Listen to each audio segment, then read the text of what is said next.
Hey guys, welcome back to TV talkies. आज हम बात करने वाले हैं about Kashish Kapoor scamming a designer.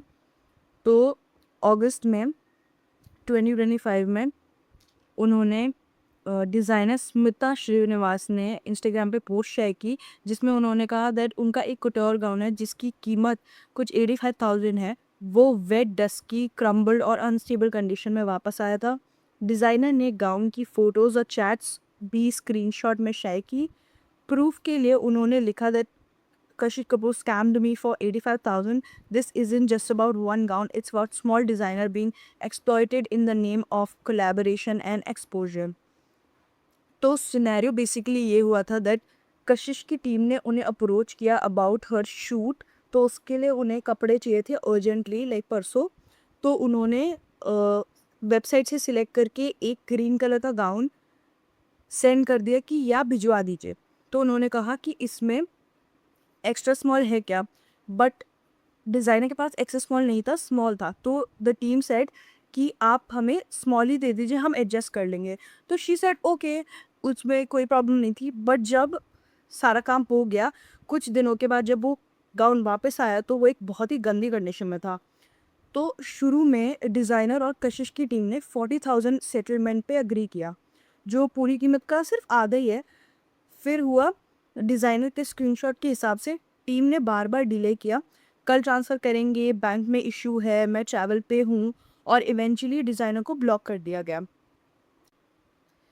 फिर जब डिज़ाइनर डॉट मीडिया एजेंसी, जो कशिश को रिप्रेजेंट करती है, से कांटेक्ट करने की कोशिश की, उन्होंने सोशल मीडिया शाउट आउट देने की बात की कंपनसेशन के बदले, जिसे डिज़ाइनर ने रिस्पेक्टफुली रिजेक्ट कर दिया।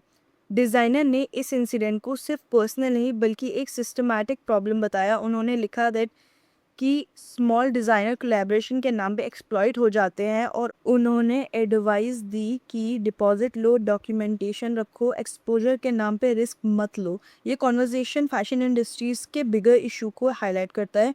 जब इन्फ्लुएंसर कल्चर और डिज़ाइनर ट्रांजैक्शन क्लियर ना हो तो जेन्युइनली लोगों का नुकसान होता है। एंड फॉर मी, अगर आपने 25,000 की ड्रेस सोर्स करी है या 5,000 की ड्रेस सोर्स करी है, अगर आपसे कोई गलती हो जाती है तो आप अपने ऊपर अकाउंटेबिलिटी रखिए। अगर आप अकाउंटेबल ही नहीं रहेंगे, और पैसे पे कर दीजिए। अगर आप पैसे पे नहीं करते, और यहाँ तो सिर्फ 40,000 देना है आपको, 85,000 भी नहीं। Yes, it's not the most great looking piece that I have seen in my life, but वो एक डिज़ाइनर की मेहनत है, आप उसे वेस्ट कर रहे हैं। And she didn't even acknowledge कि ऐसा कुछ हुआ है, और उन्होंने पैसे देने से मना कर दिया। और उसके बाद she just swept it under the rug कि ऐसा कुछ हुआ ही नहीं। I hope that she understand that कुछ लोगों के रिस्पॉन्ड हैं इस सिचुएशन के ऊपर। Are people really defending her right not to pay because it's too expensive for the quality? It doesn't matter if it's rupees 85k or 65k, 40k or 8,500. You pay if you don't have a decency to take care of it. Really, what's wrong with people in India? No matter, the service sector is overworked and underpriced. You are fine with riding a labor class like donkeys and holding back payment when you don't feel like it, with the society condescending such behavior. Exactly, there's no justification for trashing a piece of clothing you chose to send over for an occasion. The least courtesy you can offer is to return it respectfully. If you don't like it, break it, buy it, obviously.